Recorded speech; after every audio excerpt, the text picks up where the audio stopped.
So, the Mona Lisa. It's just this average-looking woman who was painted by the Italian artist Leonardo da Vinci that sits hand on hand with a gentle smile on her face, making earnings of more than $3 billion annually from tourism. Why? Well, some people say that it looks directly into your soul. So, what if we made 5 different artists draw the Mona Lisa? How would it look like? And would it make me more than $3 billion if I just presented them in this video? Well, I guess there's only one way to know. We'll be starting with Van Gogh. Well, we all have a special place for artists who killed themselves. Once we hear that their mental health was fucked, we know that their art is going to be so good. Well, Van Gogh was no different. He was a Dutch artist whose work had a profound impact on 20th century's art. Despite struggling with mental health issues and receiving little recognition during his time, he is now considered one of the greatest and most influential artists in Western history. You should know him from Starry Night or The Sunflowers. His style is described as post-impressionistic. Now, what exactly this is? Well, let's start with Impressionism first. Basically, instead of an artist sketch his idea and then draw it on the canvas, he would take his canvas outdoor to paint straight from real life. That's why when you Google Impressionism, you find things like picnics, streets, lakes, a woman minding her own business until some artist decided to make a living out of her lunch break. Now, post-impressionism is no different from impressionism, except that this time artists used bold and more vivid colors, and they were a little bit more dramatic. Now, his paintings were known for their vibrant colors, emotional intensity, and bold, dramatic brushstrokes. Anyway, his Mona Lisa would look something like this. So, moving on. Okay, Picasso. Well, when we talk about Picasso, we're talking about spending 90 years of making art until even your ass cheeks brand on a reception chair gets appreciated. He had a portfolio of over 147,800 pieces of art. You may know him from The Old Guitarist, Guernica, or The Weeping Woman. He was also known as the co-founder of the cubism movement, where art gets appreciated by confusion. Now, understanding cubism is actually very difficult, but I managed to make it easier for you to grasp. As a cubist, all you need to do is to make sure that you include anything in your paintings except sense, and beauty, and perspective, and light and shadow, and proportions. You simply need to make things that make people go like, oh my god, what is that? Why I don't get it? Oh my god! What is that? Okay, I'll buy it so people wouldn't think I'm stupid.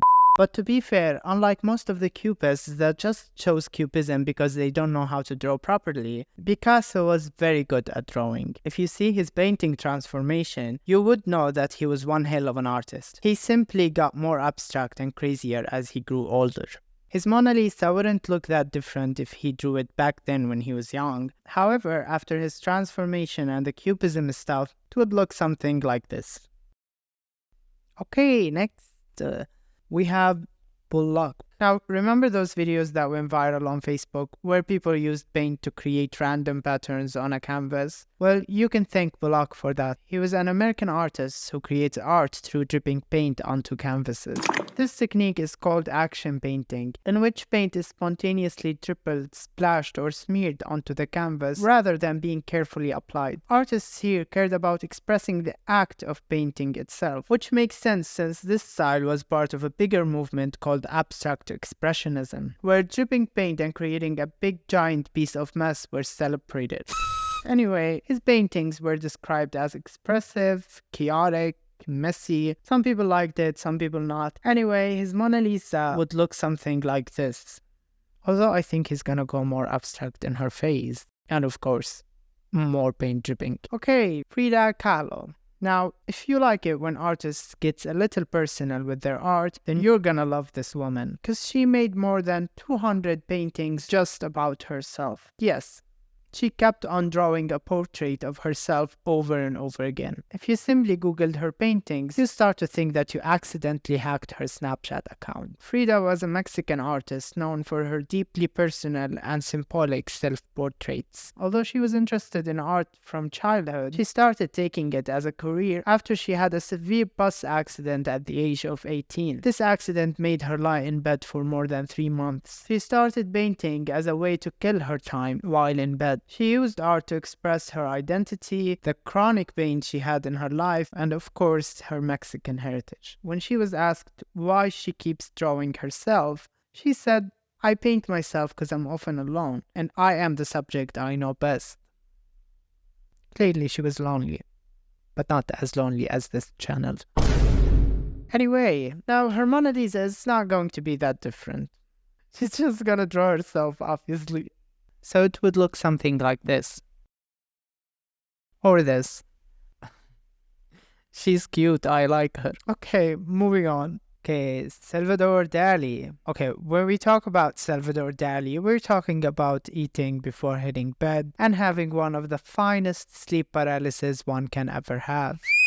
Now, who was he? He was a Spanish surrealist known for his bizarre and dreamlike imagery. You surely know him from his painting, The Persistence of Memory. Now, surrealism and cubism actually have one thing in common, which is that both of them do not make sense.